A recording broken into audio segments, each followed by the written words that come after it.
Hello दोस्तों, स्वागत है आपका हमारे YouTube चैनल पर। दोस्तों, जैसा आप वीडियो में देख रहे हैं कि यहाँ पर कॉलम के सरिये के साथ क्या कर दिया गया है। पहले हम समझते हैं कि ऐसा क्यों हुआ है। देखिए, जब ये कंस्ट्रक्शन कराया गया तो ये कुछ कंस्ट्रक्शन पहले कर दिए गए थे और कुछ कंस्ट्रक्शन अब बाद में किए जा रहे हैं।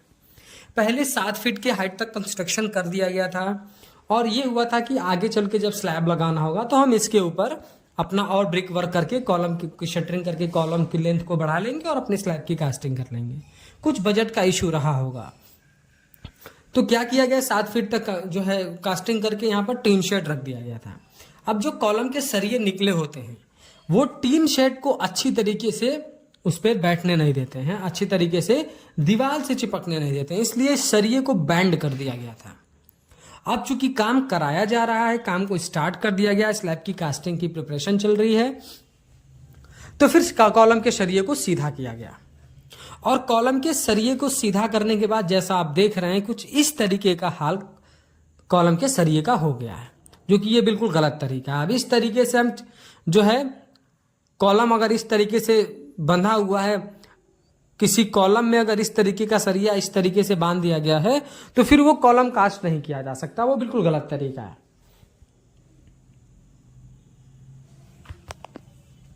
अब यहां पर मिस्टेक ये कर दी गई कि मिस्त्री ने क्या किया कि इसको सीधा किया, जितना सीधा उससे हो पाया उसने करा और उसके बाद सीधा करके उसने शटरिंग करके इसकी ढलाई कर दी।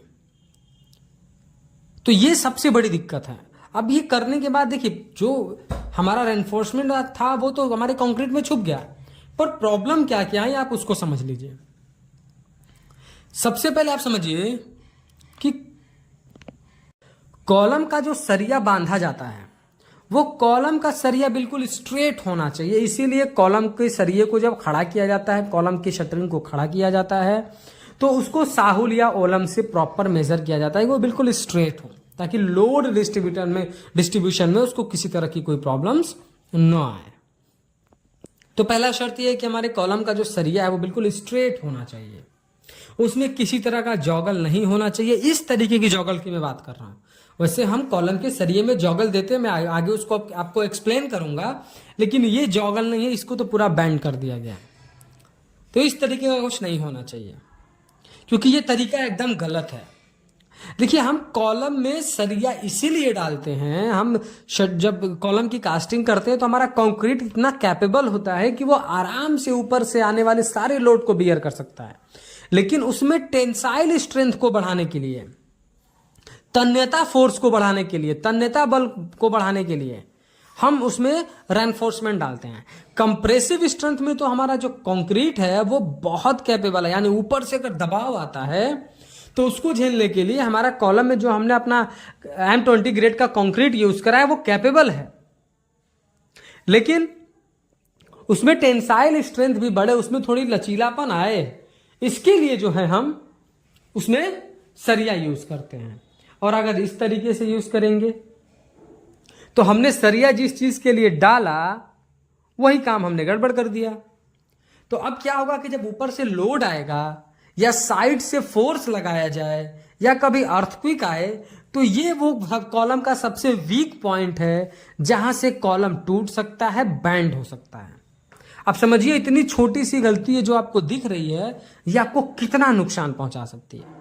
ये जहां पर एक तो ये सारे के सारे एक ही पॉइंट्स पर हैं, तो ये इस कॉलम का सबसे वीक पॉइंट है। फोर्स आने, लोड आने, मतलब साइड से अगर फोर्स लगाया जाए, अर्थक्वेक आए, तो कॉलम अगर कहीं से सबसे पहले बैंड होगा, सबसे पहले टूटने का और झुकने का प्रयास करेगा तो वो ये जगह होगी। अब सबसे बड़ी बात यह है कि कॉलम को बैंड तो सारे एक ही पोजीशन पर किया गया है, लेकिन कॉलम के सरिये का जो सारा का सारा ज्वाइंट है वो सारा सरिया एक ही लेंथ का काट करके डाला गया था, इसलिए सारे सरिये का जो कटिंग जोन है वो एक ही पास है। ये भी एक बहुत बड़ी इसमें कमी है। एक वहां पर भी वीक पॉइंट हो जाता है और हमारा एक तो ये बहुत बड़ा वीक पॉइंट है। ये बिल्कुल भी कंस्ट्रक्शन में एप्लीकेबल नहीं है, एक्सेप्टेबल नहीं है, जो आपको मैं वीडियो पे दिखा रहा हूं। अब देखिए इसका सोल्यूशन क्या है, क्योंकि बहुत सारे लोग वीडियो में कमेंट करते हैं, वीडियो तो पूरा देखते नहीं है, थोड़ी सी वीडियो को देखते हैं और कमेंट कर देते हैं कि आपने तो पहले सोल्यूशन ही नहीं बताया। अरे भाई, वीडियो को एंड तक देखो, पहले प्रॉब्लम को समझो फिर उसके सोल्यूशन को देखो। तो आप वीडियो को इन तक जरूर देखा करिए।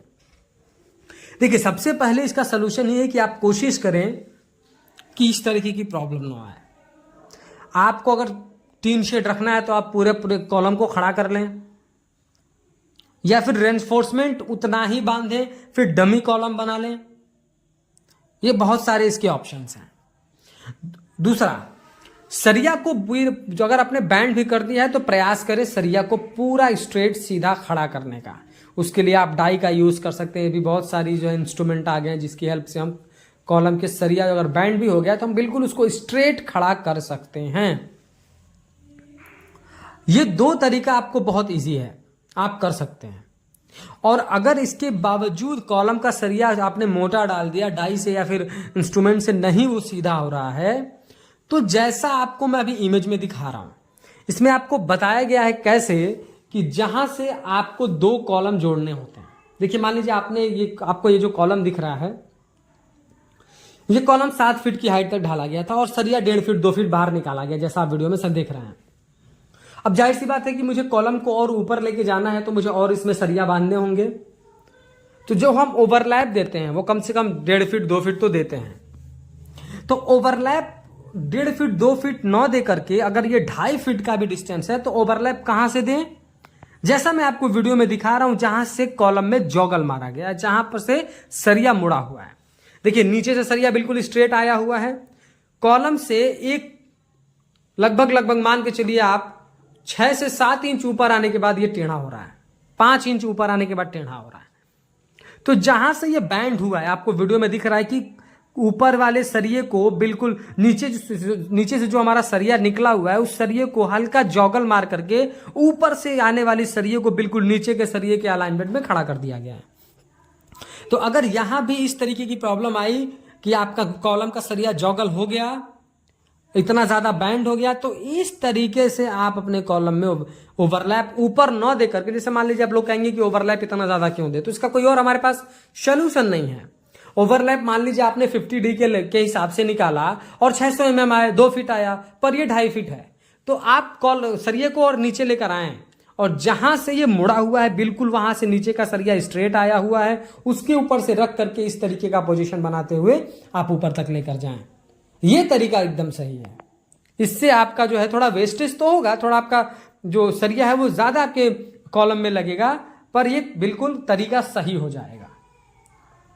तो ये कुछ आज का प्रॉब्लम था और उसका सॉल्यूशन। वीडियो पसंद आया हो तो प्लीज वीडियो को लाइक कर दें, और अगर चैनल पर नए हैं, कंस्ट्रक्शन से रिलेटेड ऐसे ही इंफॉर्मेटिव वीडियोस इन फ्यूचर देखना चाहते हैं तो प्लीज चैनल को सब्सक्राइब करके बेल नोटिफिकेशन को ऑल पर प्रेस कर दें।